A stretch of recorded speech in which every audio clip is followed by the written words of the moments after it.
آیت نمبر 86 کیفا کیسے یہدی اللہ ہدایت دیں گے قوم کو کافرو جنہوں نے کفر کیا بعد ایمانہم ایمان کے بعد۔ آیت مبارکہ کے اس حصے میں پہلی اہم بات تو یہ ہے کہ یہ کون لوگ تھے جو کہ ایمان لانے کے بعد کافر ہو گئے، جبکہ پچھلی آیات میں ہم نے پڑھا تھا کہ لوگ اسی بات سے تو حیران ہوتے تھے کہ یہ لوگ ایمان لانے کے بعد کبھی بھی اپنا دین چھوڑتے نہیں ہیں، چاہے ان کو کتنی ہی تکلیفیں کیوں نہ دی جائیں۔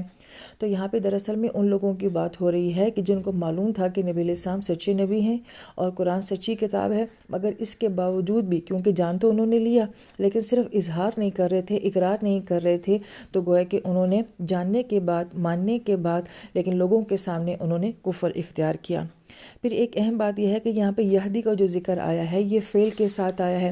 جہاں کہیں پہ بھی اللہ تعالیٰ قرآن پاک میں ہدایت نہ دینے کی بات کرتے ہیں تو اکثر مقامات پہ اللہ تعالیٰ اس کو فعل کے ساتھ بیان کرتے ہیں، اسم کے ساتھ نہیں۔ اور اس میں نکتہ یہ ہے کیونکہ اسم میں ہمیشگی ہوتی ہے تو ایسا نہیں ہوتا کہ اللہ تعالیٰ ہمیشہ کسی کو ہدایت نہیں دیتے، بلکہ فعل کی صورت میں کہا کہ کبھی کبھی ایسا ہوتا ہے کہ جب اللہ تعالیٰ کسی کے حق میں ہدایت کے فیصلے نہیں کرتے، اور وہ کب ہوتا ہے؟ اس کو پھر یہاں یوں بیان کیا گیا وہ شاہدو کہ انہوں نے گواہی بھی دے دی ان رسولہ کہ بے شک رسول جو ہیں حق وہ حق ہیں، یعنی یہ لوگ اپنی نجی محفلوں میں خود اس بات کا اقرار کرتے تھے کہ تمام علامات جو ہماری کتابوں میں ہیں وہ نبی علیہ السلام کے اوپر صادق آتی ہیں، اور یہ قرآن جو ہے یہ بھی ہمیں سچی کتاب معلوم ہوتی ہے، تو گویا کہ انہوں نے پھر شہادت بھی دے دی۔ اب اگر کسی کو نہ معلوم ہو تو اس کو تو کہا جا سکتا ہے کہ اس کو پتہ نہیں چلا، لیکن ان لوگوں کو تو کتاب بھی دی گئی، کتاب کا علم بھی دیا گیا، اور ہر کسی کو کتاب کا علم نہیں دیا جاتا، یعنی کہ پہلے ان کو اپنے ہی دین میں اتنا بڑا مقام دیا کہ اہل کتاب میں سے بنا دیا، پھر یہی لوگ جو ہیں اپنی آنکھوں سے ایک سچے نبی کو بھی دیکھ رہے ہیں، سچی کتاب کا نازل ہونا بھی دیکھ رہے ہیں، اور ان کے دل اس بات کو مان بھی چکے ہیں کہ یہ سب کچھ سچ ہے، مگر اس کے باوجود جو ہے وہ ضد پہ اڑے ہوئے ہیں۔ وجاءہم البینات، اور ان کے پاس آ گئیں بینات، یعنی کہ کھلی کھلی نشانیاں بھی آ چکی ہیں۔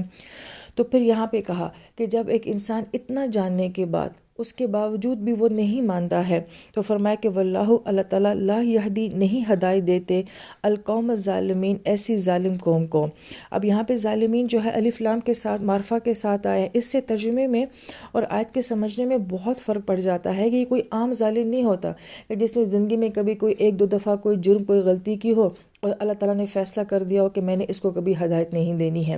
عوام الناس میں یہ باتیں بہت زیادہ ان کو گمراہ کرتی ہیں کہ اللہ تعالیٰ خود ہی تو کہتے ہیں کہ میں ہدایت نہیں دیتا نافرمان کو، مگر وہ یہ نہیں سوچتے کہ کس لیول کے نافرمان کو ہدایت نہیں دیتے۔ تو گویا کہ جب اس کو الظالمین کے ساتھ بیان کیا کہ وہ چھوٹا موٹا ظالم نہیں ہے، یہ وہ لوگ ہیں۔ اب یہ بھی دیکھنا چاہیے کہ اللہ تعالیٰ نے یہ بات کہاں فرمائی ہے اور کس کے بارے میں فرمائی ہے۔ اب یہاں پہ جن کے بارے میں کہا جا رہا ہے یہ وہ علماء لوگ تھے، کتابوں کے جاننے والے لوگ تھے، اللہ نے ان کو اپنے دین میں اتنا مقام دیا، انہوں نے براہ راست نبی علیہ السلام کو دیکھا، براہ راست انہوں نے اللہ کے نبی سے قرآن سنا، کتنے معجزات اپنی آنکھوں سے انہوں نے دیکھ لیے۔ جب وہ اس لیول کے نافرمان بنے تو پھر جا کے اللہ نے فیصلہ کیا کہ ان کو اب ہدایت نہیں دینی ہے۔ تو یہ بات جب میں اپنے لیے سوچوں کہ آج مجھ سے یہ غلطی اور گناہ ہو گیا، اللہ مجھے ہدایت ہی نہیں دینا چاہتے، اللہ تعالیٰ مجھے نیکی نہیں بنانا چاہتے، تو ہم اس آیت کو کہاں لا کے اپنے اوپر جو ہے وہ فٹ کر دیتے ہیں۔ تو اس لیے قرآن کا سمجھنا بہت ضروری ہے کہ کہاں کون سی بات کی جا رہی ہے اور کس سے بات کی جا رہی ہے۔